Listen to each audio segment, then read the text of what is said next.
Do you know this story in America's history? Well, after America's revolution, France had a revolution.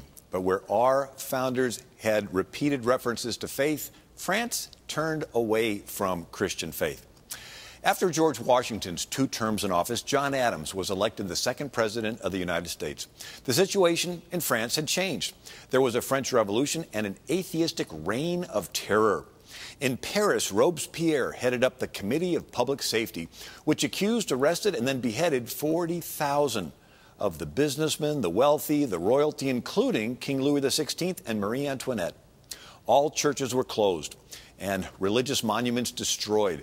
Graves were desecrated. Crosses were forbidden. Public and private worship was outlawed, and Christian education outlawed. Priests and ministers and those who harbored them were executed on sight, all in an intentional campaign to de-Christianize French society, replacing it with a civic religion of state worship.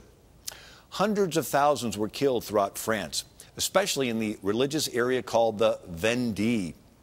French privateers ignored treaties and then in 1798 had seized nearly 300 American ships bound for British ports. Talleyrand, the French Foreign Minister of Affairs, demanded millions of dollars in bribes in order for them to leave the American ships alone. Known as the XYZ affair, the American Commission of Charles Pinckney, John Marshall, and Elbridge Gerry refused to pay the extortion fee.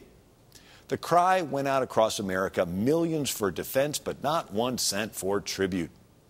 As America and France came close to war, President John Adams asked George Washington, now retired at Mount Vernon, to again be the commander of the American Army. Washington agreed, writing on July 13, 1798, "Satisfied you have exhausted to the last drop the cup of reconciliation, we can, with pure hearts, appeal to heaven for the justice of our cause, and may confidently trust the final result to that kind providence who has heretofore and so often signally favored the people of these United States. Feeling how incumbent it is upon every person to contribute at all times to his country's welfare, and especially in a moment like the present, when everything we hold dear and sacred is so seriously threatened, I have finally determined to accept the commission of Commander-in-Chief." President John Adams declared a day of fasting on March 23, 1798, and again March 6, 1799, saying, "The people of the United States are still held in jeopardy by the insidious acts of a foreign nation, as well as by the dissemination among them of those principles subversive to the religious, moral, and social obligations," referring to the French infidelity that was infecting the campuses of the universities in America.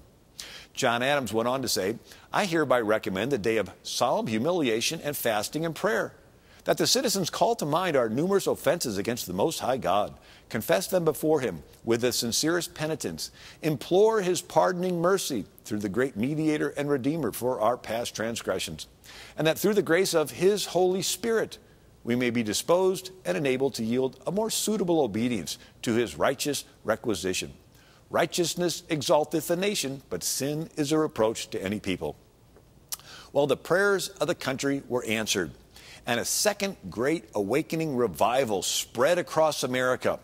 And there were universities being formed, and hospitals and medical clinics, and a missionary movement that went from Hawaii to Burma, and all kinds of American Bible Society, American Tract Society, and different denominations being started.